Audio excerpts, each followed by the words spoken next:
pleased to introduce Sarah Crawford-Browne as the speaker this afternoon. Sarah is a member of the primary healthcare team. She currently is teaching critical health humanities to the fourth year medical students and to the third year physios. Sarah is a clinical social worker who holds a master's in clinical social work from UCT.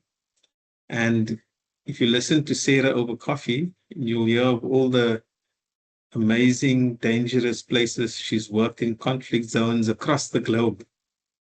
And then she's turned that into her academic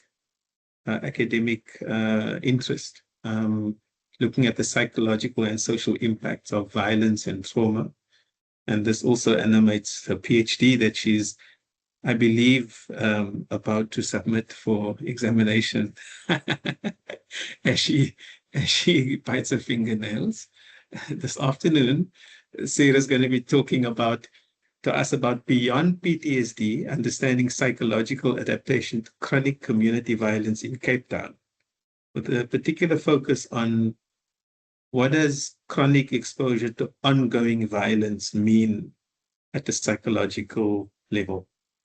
So Sarah, I hand it over to you. Thank you very much. Well, thank you for this opportunity. Thank you for the opportunity to share work that's been really my passion for probably about 25 years now, where I've been thinking about how women in particular have been affected by living in a dangerous neighborhood. So today I'm wanting to tell the story of that work and outline briefly what I've found, share my theory about how women adapt, and consider how what that might mean in healthcare, particularly at CHCs, but I think also at tertiary level. So I'm telling the story of a highly qualitative PhD that's hopefully near submission.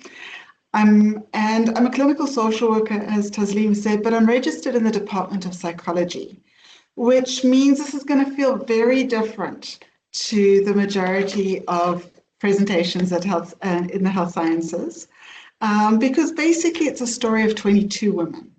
The stories of 21 women who so generously told me their life narratives, and then my very, very close listening to how they told those stories, where ultimately I've formed a theory about how women in Hanover Park understand Hanover Park and how they adapt. So highly qualitative, not objective at all, but I think by centering women and their lived experiences, I argue this shows us a very different perspective that's critical for a foundation for valid research and practice.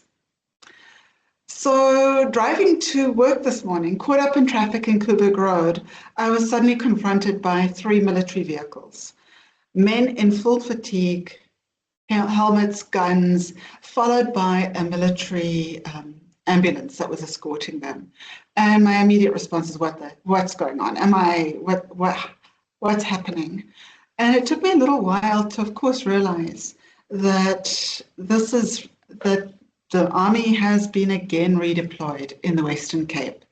And as those of us, and most of you who are working in the CHCs across the city must be aware or are aware that we are over the last 2 years have had a very serious, extensive gang war, probably the worst that we've had since 2012, that these wars cycle, and that the Army has been called in as a desperate measure, demanded by the communities who are most affected. It's likely to be a short-term band-aid, and if we learn from previous deployments, is likely in many ways to make the situation worse. And we need to understand this better. We need to understand what is impacting probably close to 1 million people living in Cape Town. So how did I come to this? My early work as a clinical social worker was in the trauma center in Woodstock, largely in high violence communities some 25 years ago. And I was mentored by fabulous academics who trained us about PTSD, evidence-based theoretical frameworks, and CBT. And month by month, they'd ask me about how I was getting on. And frankly, I couldn't make sense of what they were talking about. I thought I was the stupid social worker that didn't have the theoretical frameworks to be able to diagnose PTSD. And I couldn't imagine using CBT in the contexts where I was working, with the clients I was working, because they were anticipating more violence. I saw my clients coming from Retreat, Vrygrond, Manenberg, and that they responded really differently to the clients coming from Rondebosch or Claremont.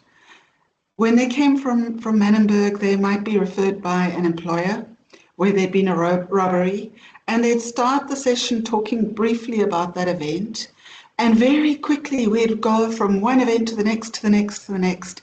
And at the end of the session, I'd be like, how do I put this back together? And then they'd come the next week, and they'd be fine. And I'd be, okay, what happened? And my clients from Rondebosch Claremont, they would present and we'd talk about that what had happened over 6 weeks, 8 weeks, working through the trauma. And so trying to make sense of this.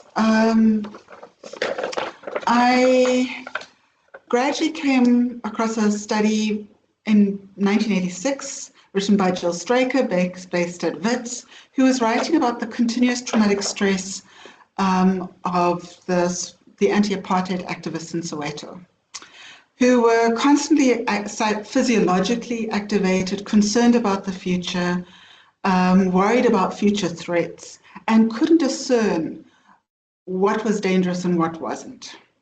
And I was working closely with Lane Benjamin at the time, who's now at Groote, and these ideas really resonated with us. This made sense. And then, as one does, I headed off to post-war Sierra Leone for 3 years in an area that had just been demilitarized, where the war started and where the war ended. And I saw PTSD. I was like, oh, okay, this makes sense. I can do CBT here. Went on to Afghanistan, I saw CTF, this continuous traumatic stress. Went to Pakistan, and I saw, while I was there was an earthquake, and we saw PTSD. Southern Sudan, Northern Uganda, continuous traumatic stress. So when I came back to Cape Town and needed to move out of being a trauma therapist and landed up in academia, I thought, this is where I need to make sense, what I need to make sense of. And so that's really the story of my PhD and where it comes from. And I think that story is an important starting point.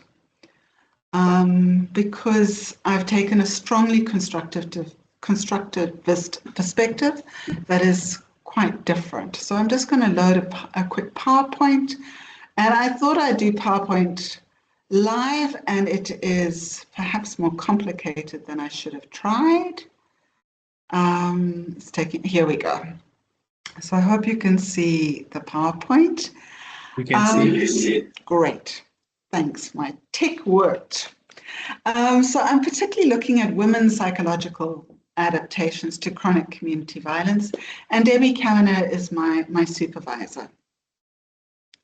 And the story I'm wanting to share today is kind of where did the story come from and why I think that matters in this space in our department. I'll start off by looking at Hanover Park, but recognize that Hanover Park is really a community that represents so many communities in Cape Town.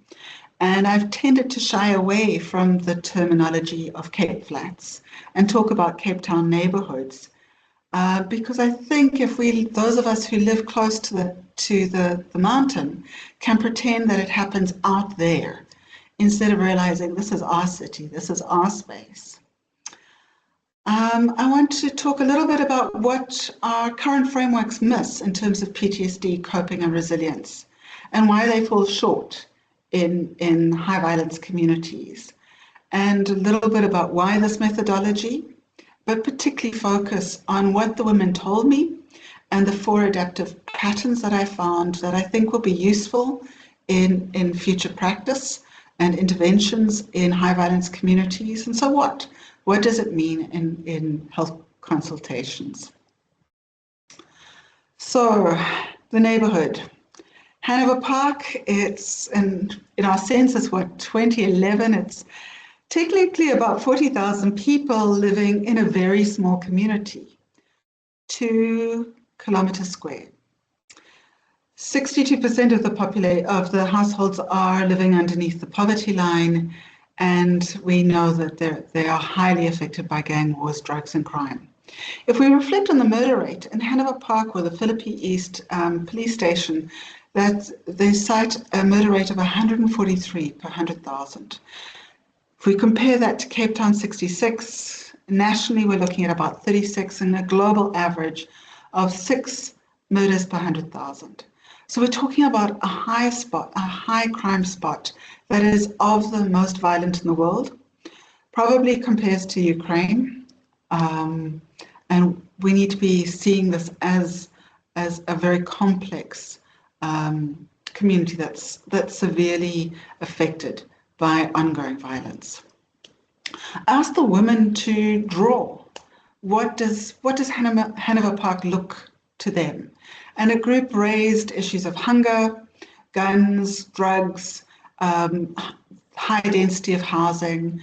They reflected on the apartheid history of forced removals, but they also spoke of hope, of loving, caring communities where people come together for each other, and the value of parks.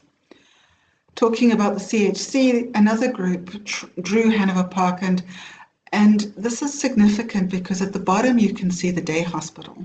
But right across from the day hospital is the terminus.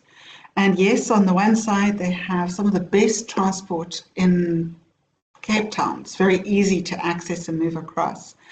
But the 4 gang turfs come together at that terminus. So Hanover Park, 2 kilometers square, is divided in 4, with the gang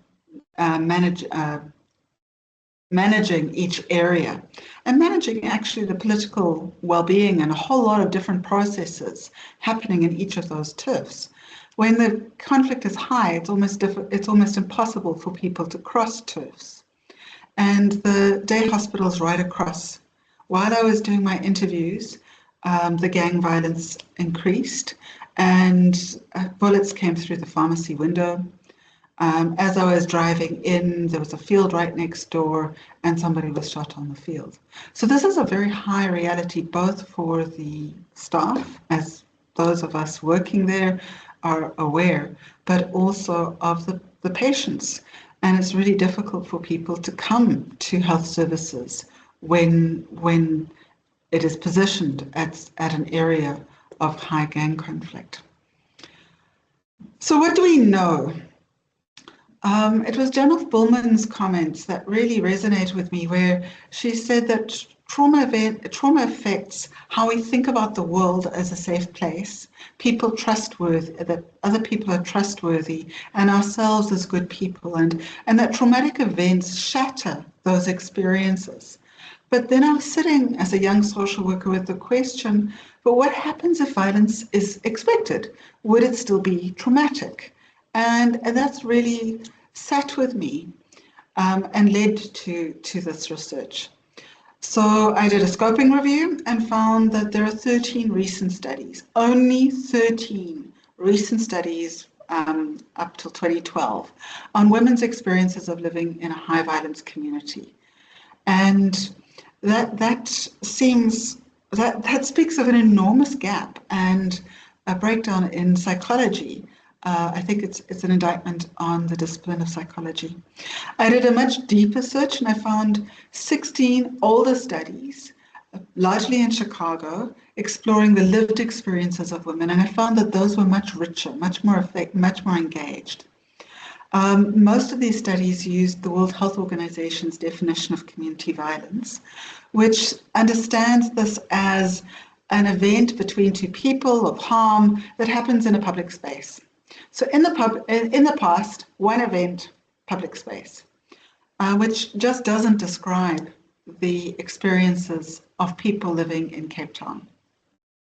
These studies generally drew on post-traumatic stress measures, which would be drawing and making an understanding that people are testing whether people are experiencing arousal, whether they're preoccupied by danger, and whether they're trying to avoid hazard.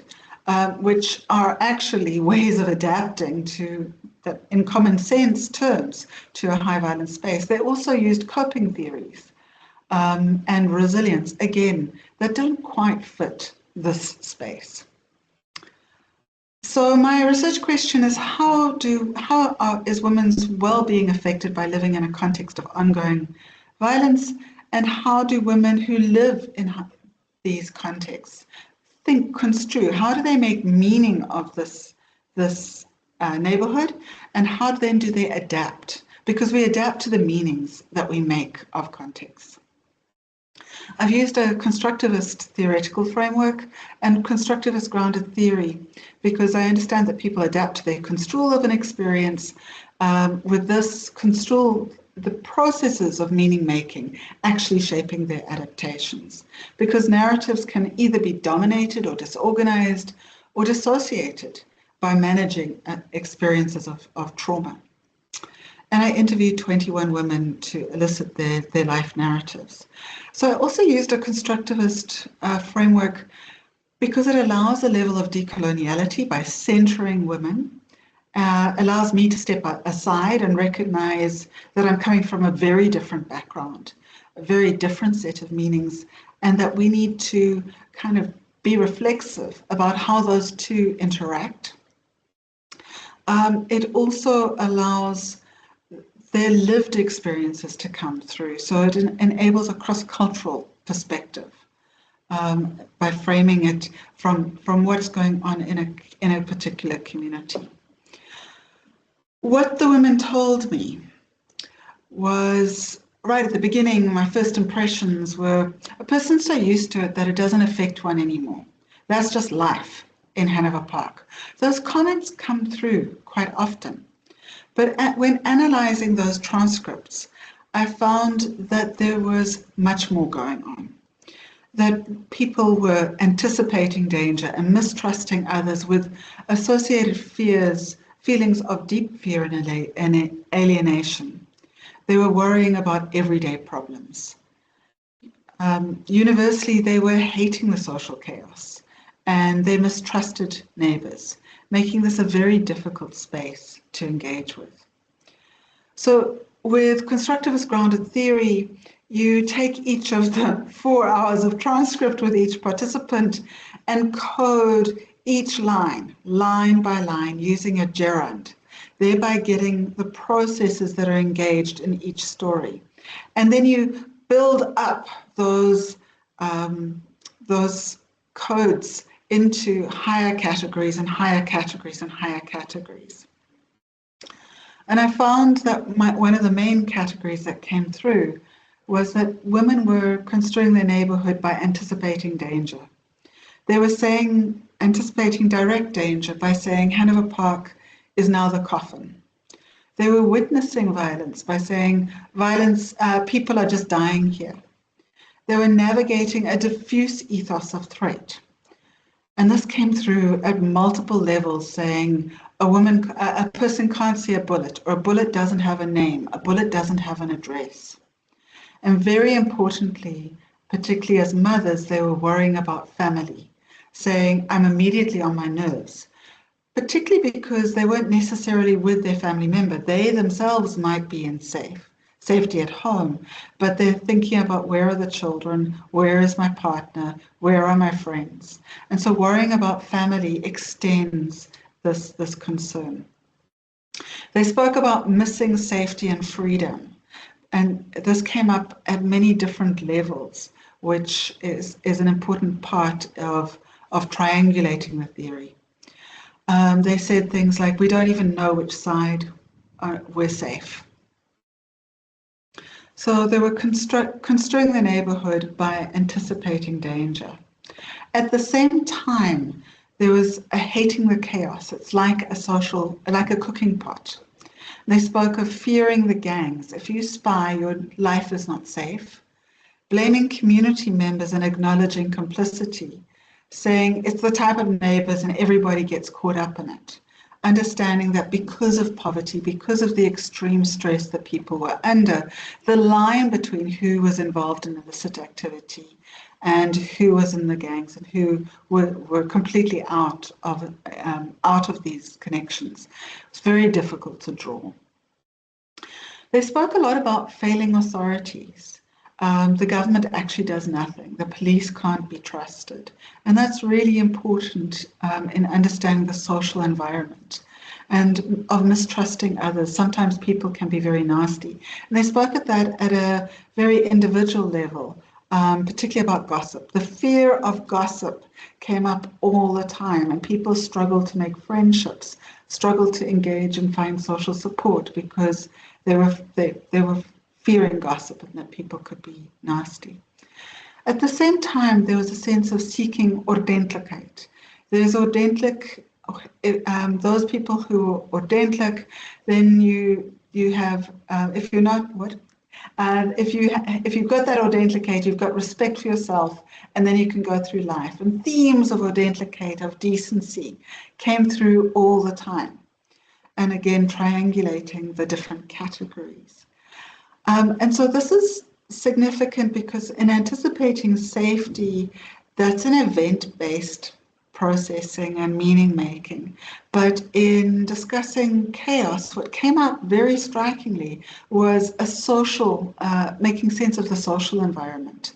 And trauma theories often don't do that. They're not particularly interested in what's going on in the social environment. And I found that that's a really important part of us understanding what's going on. So, and the third main category that came through about their neighborhood was the personal experience. Came through very striking as a third key category, which I was building up from their narratives line by line and building it into categories. And they spoke about everyday stressing, the hunger, money, and parenting. And this is just these are just the normal things of life. A lot about ill health that one day I really want to unpack into a paper. People spoke about being, I'm chronic 5 times. And there I think she was talking about arthritis, diabetes, stress, and she was linking it definitely to the ongoing stress of the context.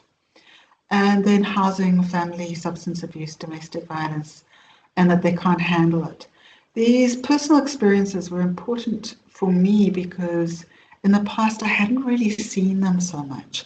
When women came to speak to me about their trauma or something that had happened to them, they generally didn't talk about how they were hustling on the side, looking for the next meal. They were beautifully dressed, portrayed, spoke about, communicated their well-being and their capacity. But I realized that through this research that behind the scenes, there's huge food insecurity, and that impacts stress at multiple levels, particularly for women who are designated to find food each day. So these three areas of meaning making are key. And that has taken me to suggest a different definition of community violence exposure. So the World Health Organization sticks by its definition that violence is between individuals who are unrelated, who may or may not know each other, but it happens in some place outside the home. That's past tense, single event, and it's probably about crime in a parking lot. For me, that just does not talk about what we're dealing with. And so I'm proposing a definition that holds that it's about living in a high violence neighborhood within a threatening ethos where people are frequently experiencing, witnessing, hearing the gunshots of violent assault. It includes sexual and gender-based violence. And it occurs in community spaces. Remembering that community spaces are kind of an extension of home that should be feeling safe. And this is by perpetrators who are unrelated to victims, but often from the same context and often known, often people who grew up in front of them in the same community. It's key that residents are worried about their safety of family members because this extends the experience. that they experience limited protection from the authorities, leaves them all alone, and that they're navigating subsistence threats because of the structural violence of our society. And this compounds into a very complicated experience. And I argue that we need to understand that full experience, that to just be looking at a single event that happens once off just doesn't do the experience justice. So my findings are that the main key categories are that people are anticipating danger in the neighborhood, hating the chaos in the community, that's social experience, and there's everyday stressing. And they manage that in two key ways. Two other key categories came through very strongly of constructing safety and affirming decency.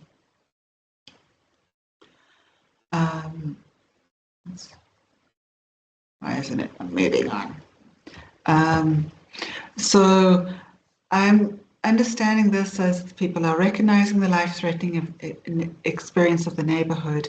They're anticipating danger with fear, responding by constructing safety, and they do this through mediating awareness. And I'll unpack that in a little bit.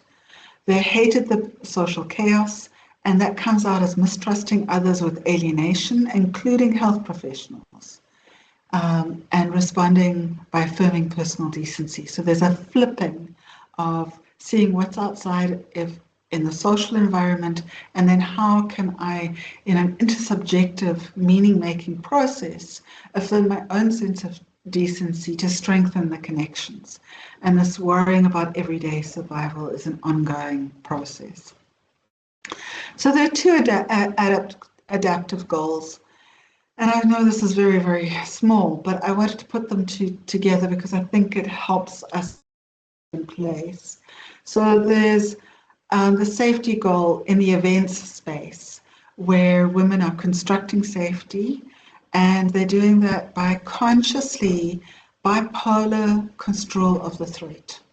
And so there are actually 4 patterns, and I'll connect with that. But those who are doing really well are able to consciously think, okay, that was a gunshot, and it's happening in the Junkie Funkies area, and it's in the evening, it's not going to affect me. There's an ability to consciously assess and decide and think about what's going on. And they would say something like, the boys who are recruited are all young dropouts. They're able to think about what's going on, and that's key. There's also a creating of rules and maps for safety, and there are multiple strategies that women are using to create a sense of safety, a sense of psychological safety for themselves and in their family members in the community. And it's a psychological safety that isn't always rational, but helps them get through the day. Things like be on time in your home. If we're all home at 7 o'clock, we can be safe together. That we maybe not using the back room when there is shooting, staying in the front room because that's safer. Other things were, I'm not associated with the gangs, cleaning my front step, not reporting, whole range of different ways. They also map the area for safety. So certain areas, certain streets are recognized as dangerous, other areas are safe, and so there's the sense if I walk in this direction, if I do this, then I can maintain a sense of safety. The third area is constricting elaborations of threat. Okay, that's a bit theoretical, but basically drawing down our thinking into how they can avoid. So kind of platitudes. Our lives are in God's hands, not in their hands. I put my mind away from all of that and I don't worry about it anymore. So trying to just draw it down and avoid possible dangers. And finally, another group, but there's a continuum across and they all use different aspects at different times. There was a group that are just focused on the overwhelming daily demands, just saying there's a lot going on and all I can do is find enough money for the school fees, for the casual day, for food today. So there's different ways of coping. That's more on the events-based area. When they're talking about the social space and the community that they're living in, there's there's a sense of hating the chaos out there, but affirming decency with myself and my family. And there's a conscious connecting with self, that I'm going to concentrate on myself now and not get involved. There's an investment in identities and roles that distance from the chaos. And I'm sure you've seen those matriarchs who are making big pots of coffee, big pots of soup, or who are on the CHC committee. So being a community worker for the people, and that's their calling, that identity gives a strong sense that they're separate from the chaos and that they have decency. And community workers, mothers, religious women hold a sense of decency. There's also another group who are protecting respectability while recognizing that it's maybe a bit more complicated than all of that. So they might say Allah first, then me, and then I just go out with a smile. So trying to find a way of connecting with their faith, with themselves, and then going out trying to look respectable out in the world that they're engaging with. And then there's a group who are overwhelmed and they just distrust everybody and don't want to get involved, and they're terrified of gossip. Nobody can help me and I'm just scared. So what does this look like? I found that this moves into 4 patterns. So on the left, we've got processes of awareness and sociality. So awareness, how the women used their conscious to unconscious awareness in this space, how that was affected by the levels of violence that they've been exposed to. That shaped their engagement with the everyday context of the community. And then sociality. Sociality is an understanding of how they engage with the intersubjective space, how they engage with the people of their community, build relationships in those ways, and find a way of processing it. And I found that there are 4 patterns where 4 of the women of my 21 were consciously managing the situation. And they were functioning pretty well. They had a bipolar. They were able to see the complex nuances of a space and see the safety and the danger in every context. They were able to see the value and the challenges of the people around them. And all of these women had been involved with the unions. One had a degree at UWC. They had been involved in conscious engagement, conscious discussions about their community, held some leadership positions, but had stepped back. And I think that's a key thing, a key clue as to what we need to be doing in terms of interventions. Then we had a group of 5 women who were controlling the chaos. They were the matriarchs who were making the soup kitchens and involved at every level. Not a strong sense of who they were as people themselves, not a strong internal life, and quite harsh in their parenting styles. But they invested strongly in their roles and identities in these social interactions. Then there was a group of 7 who were more the young moms, and they sort of presented with actually depression. I didn't use diagnostic categories on purpose, but I had a sense of everyday worries predominated. They projected a sense of respectability, but they were really cut off and just going through the motions. Yes, they were struggling with sleeping, struggling to eat, quite a high level of depression in that space. And finally, there was a group of 5 who were overwhelmed, who merged their past experiences of childhood trauma with the current trauma of gangs. And they said this in really evocative statements. There was particularly one woman who spoke of hiding behind a door when she was hearing shooting outside, and holding her young nephew. But as that happened, she remembered the childhood abuse she experienced from her father. And they just distrusted everybody. So these five had more the sense of PTSD. And they really struggled because they merged past experiences of psychological trauma, particularly during their childhood. And it became this big experience of ongoing, overwhelming fear that was quite paralyzing. So that's my theory, that there are 4 patterns, which was quite striking because when I started out, I didn't think that there would be 4 distinct ways of coping.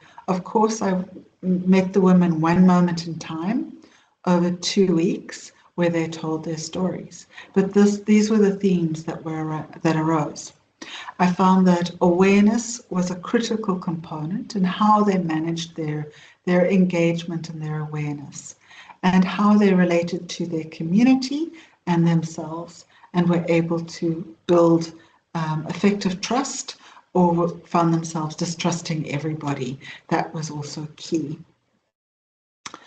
So awareness and sociality are really key components, and that we need to look at the social space just as well. And also those in the Just Surviving group were particularly struggling with everyday subsistence issues. And I'm still unclear as to whether the everyday subsistence, finding the next meal, was part of a defense mechanism, or just part of just making it a really difficult way of having to navigate the world. So what? I'm thinking in health practices that we're needing to think about that women who are struggling to cope, we're needing to understand that she's adapting often at significant psychic cost. And that I find that PTSD just doesn't help us much, because the symptoms of PTSD actually are adaptive within these contexts. So if we do a PTSD scale, we're going to find high levels of arousal, of preoccupation, because these are actually adaptive processes. So, but in adapting, it's at significant cost. And so I'm not that comfortable with the coping strategies either. And they use terms that are actually very similar to PTSD, of withdrawing, of trying to create spaces of safety. But it also misses what we're dealing with. So I think I'm leaning more into a universal, particularly in high violence contexts, of taking up the more universal approach of a trauma-informed approach. When we take a trauma-informed approach, which is borrowed from the States, we're being asked to move away from questions of what is wrong when diagnosing patients to what has happened.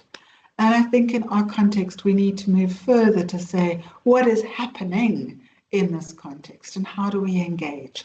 Because people are anticipating danger.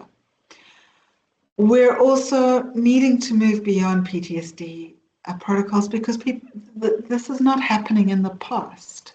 They're anticipating the next possible threat. And so how do we frame our interventions differently? And that's partly about asking people about safety construction strategies. What do you do to feel safe? Which surfaces the coping tools that they might be using, her rules, her roles, her maps, rather than the pathologies, because these rules are helping her get through. I think we also need to find ways of creating safety in our clinics and in spaces, in communities where people can come to and feel safer and do fun things. I think exercise is absolutely crucial. So how do we find spaces of exercise that are relatively safe? Dances, connecting with people, yoga, creating spaces where people can come together. We need to recognize the cost of adaptation, because constricting one's world to the smallest and suppressing that awareness that the world is a dangerous space, and that tomorrow I might get caught in crossfire, really affects relationships and can make things very difficult. It can be extremely costly, particularly for a mom of young children who is worrying about children in schools where there is high levels of gangsterism within the school, particularly like in Hanover Park. We've got one school that's pretty stable, and we've got another school that is completely unstable and an extremely threatening environment. And we need to acknowledge that she needs safety and decency, and we need, within that clinical consultation, recognizing that our relationship with her can be empowering, can acknowledge the efforts that she's making, acknowledge that her decency and how she's really making effort in very, very difficult circumstances. So pulling it all together, where are my take-home points? Moving on. It's not moving on. Let's try another one. There we go. My conclusions. So I think the definitions of community violence need to consider the impact of a threatening ethos, and that danger is anticipated and that changes our responses. And in fact, I don't think this is just for the people living in Hanover Park and high violence communities across our city. I think this is very much for healthcare workers. And while my research obviously doesn't move into that space, I'm very cognizant of what does it mean for asking health workers to drive into Khayelitsha from a relatively safe neighborhood, perhaps, drive into Khayelitsha and experience ongoing events in their journey to the health facility and within the health facility. We also know that health facilities that are surrounded by high levels of violence are going to be spaces of mistrust, friction, people getting aggressive very quickly, gossip, difficult spaces to work in. And so I'm concerned about what does this mean as we create health, as we care for our teams working in health spaces. And again, I would argue that the literature coming around trauma-informed universal health approaches gives us ideas of what to do to structure health facilities and in our interactions, which don't need to take a lot of time, but just shape things a little bit differently. And so key adaptive responses, I think that the women are constructing psychological safety using rules, maps, and roles. They're flipping between the sense of safety and fear that can flip very, very quickly. Those who are able to consciously analyze their environment do much better. And those who are able to reduce the threat are often struggling more, and daily stresses contribute and distract. This disrupts relationships and identities. And a takeaway for me is we have to be very concerned about early developmental trauma on coping. I can definitely see that the women who experienced early child abuse, also those who've experienced later intimate partner violence, and we know those two are related, that they are the ones who are most likely to have, to be struggling and overwhelmed with PTSD-like symptoms. So we need to be very serious about child protection and screen for children who are affected by violence, who are affected in the home. We need to be building strategies for helping them to manage for themselves, for their future mental health and physical health trajectories, and to reduce the cycles of violence. And we can do that. I think the health system is well placed for that. And creating safety is difficult. And so that's where I'm taking things at this point. Thank you for sharing my journey and my story. Final word, one of my participants said, that's life in Hanover Park, and we're still here. And I think that's a story of huge courage for people living in high violence communities and for us as healthcare workers who are providing care in these spaces.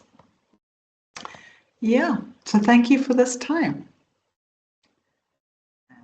Thank you very much, Sarah. I mean, for such a deep and meaningful presentation. And I think I also want to thank you for kind of giving voice to these women who you had so many conversations with, who would not normally be heard in broader society. The suffering is generally quiet, silent suffering on the edges. And I really do appreciate you bringing that into the mainstream. I've seen Leonard unmuting himself. So Leonard, I assume that you have a question or comment to make. And then please, colleagues, can I also have hands for more comments? Thanks. Thanks, Taslim. Thanks, Sarah. A really interesting talk. I wonder, the women that you spoke with, did any of them speak to you about the economic circumstances of that give rise to gang violence, like whatever those are? Because there are different forms of business, the way businesses are conducted in the world, and in the areas that you visited, instead of renegotiation, you have gun violence. So can you speak about that, the economics that underpin it? Yeah, absolutely. I think the women that I talked to, embedded in many of the stories, most of the stories, was a recognition that the violence was linked to, for some, poverty, but for the majority of saying it came through that it's an unequal society and the politicians don't care. And this came through more strongly than the group areas and past apartheid. And in fact, I found that many of the women that I spoke to also said that moving to Hanover Park 50 years ago was a step forward for their families. So the apartheid narrative is much more complicated that came through, but definitely the structural violence that our society is structured in a way that places them in the pathway of violence, and there is no escape. And that they can't escape because if one person is earning, they are supporting the whole family. And the household structures of 10 people in a family with 2 people working means that nobody can leave. That was very much embedded in the economics and the way that they were navigating the economics of our society. Thanks. Thank you, Sarah. I see Angela also has a hand up. Thanks, Taslim. Thank you for a really lovely talk, Sarah. I'm sorry, my camera's just not working, so I can't put it on. So I put my question in the chat, but it's really about the consciously managing group that you've sort of mentioned, and sort of the opportunity for intervention. So more around whether there was any exploration of opportunities that supported them in building their resilience and being able to manage the environment more sort of effectively.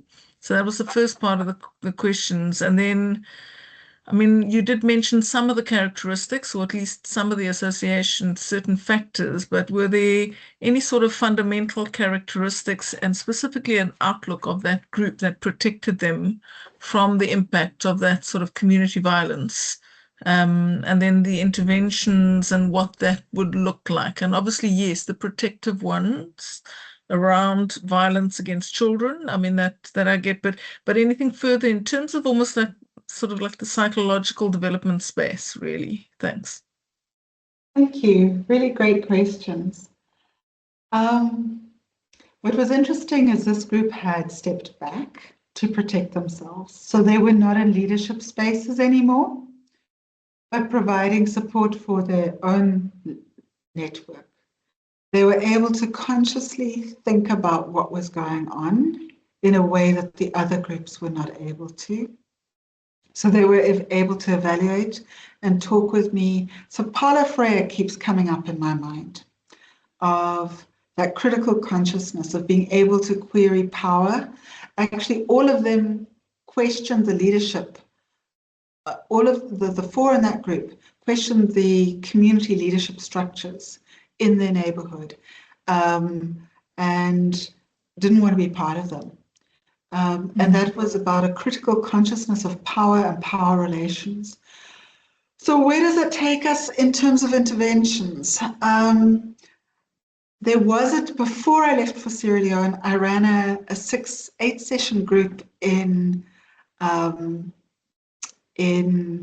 Hedeveld, at the Hedeveld CHC, with Joanna. She's the psychiatrist who's also associated with primary healthcare. Anyway, and there we found building that critical consciousness to be able to think about things was very powerful.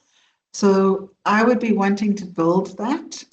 I'm even thinking of, if I had a wish list of taking UCT's summer school across to communities in halls where people can just start thinking more broadly about different processes around them. That critical engagement. I'm not sure that that's quite answering, but there was a different conversation. The narratives had a different quality. There were times when they flipped back into some of the other ways of keeping themselves safe. So it was always a continuum, as in psychology, nothing's a nice, neat box. And you often have to make boxes where they don't exist. But so for me, if I were to do intervention, small groups discussing critical thinking about what's going on in society and building that, and more opportunities for lectures, TED Talks, that kind of thing. Thanks very much. Yeah, thank you very much. Thanks, Angela. Colleagues, any other questions or comments? Maybe just to take the conversation in a slightly different direction. And I think, Sarah, a direction that you've already been taking it in. And that is the implication that your work has for medical education or for health professions education. Because we've been teaching our students kind of from a biomedical in some instances, a biopsychosocial paradigm in others. But none of those, that teaching has been informed by this depth of empiric data coming directly from the communities in which these students are going to be learning and in which they may be working one day as graduates. So maybe can you talk to us for the last few minutes about the work that you're doing within the undergraduate programs around trauma-informed teaching? I think it's landing too early for the young, because I'm teaching second, third, and fourth. It's landing too early for them, and I need to find ways of taking it later. I use a witnessing frame that's been developed by Kath Weingarten in Harvard, because I think it's really important that we help, or we develop our capacity as healthcare workers to witness suffering and to witness violence, because it's exhausting and it's difficult, and we don't have skills. And we generally we feel like there's not much we can do. So there's the witnessing that I think we need to build our students' capacity and to be able to see assets and strengths in high violence communities as well, not just deficits. Yeah. And that there's a wealth of opportunity engagement that we can be drawing on. I think of CASE, for instance, which is also in Hanover Park, small NGO that is creating a positive, safe space for men and women to then support younger generations coming through. So creating positive social spaces. And so helping our students to see those assets, I think, is important.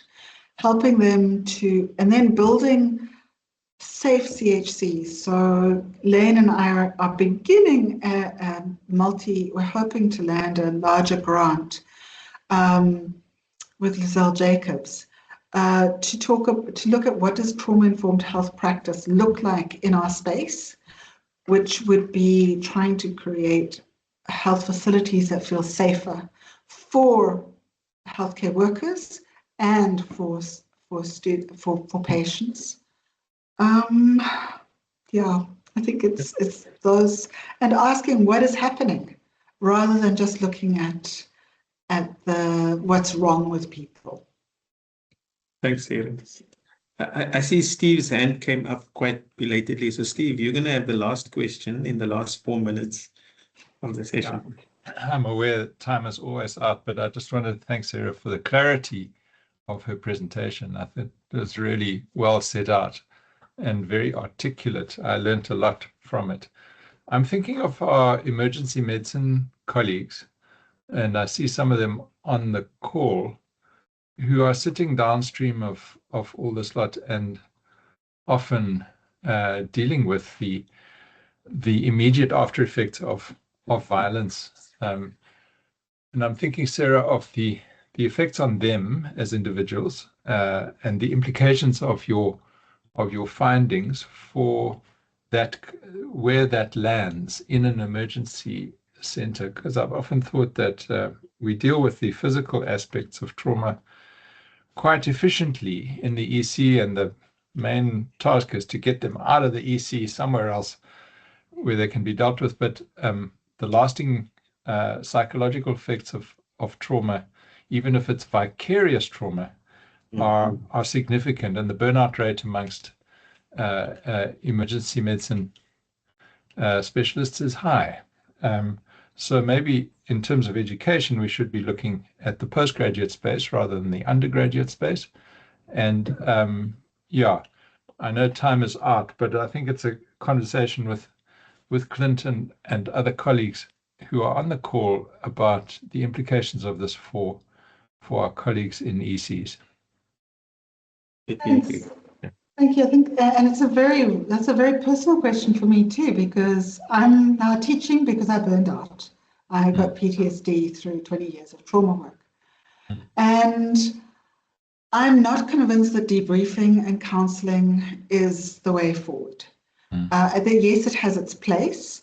And when a team has experienced something together, debriefing and making sense as a team, that can be useful. But Cochrane reviews indicate that debriefing after trauma actually hardwires PTSD.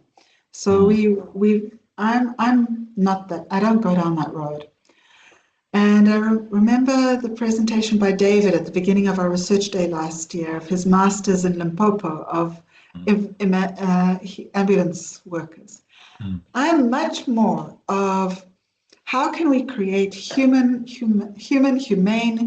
workspaces for colleagues that include fun and include movement and particularly dance. So I would be, if I had one prescription, it would be designing Friday afternoon 2:00 dance sessions with some good music, some good Yvonne Chaka Chaka, making maybe cheesecakes or something. I remember we making food together, having fun together. And that sounds wild, but trauma is held in the body. It's strongly somatic.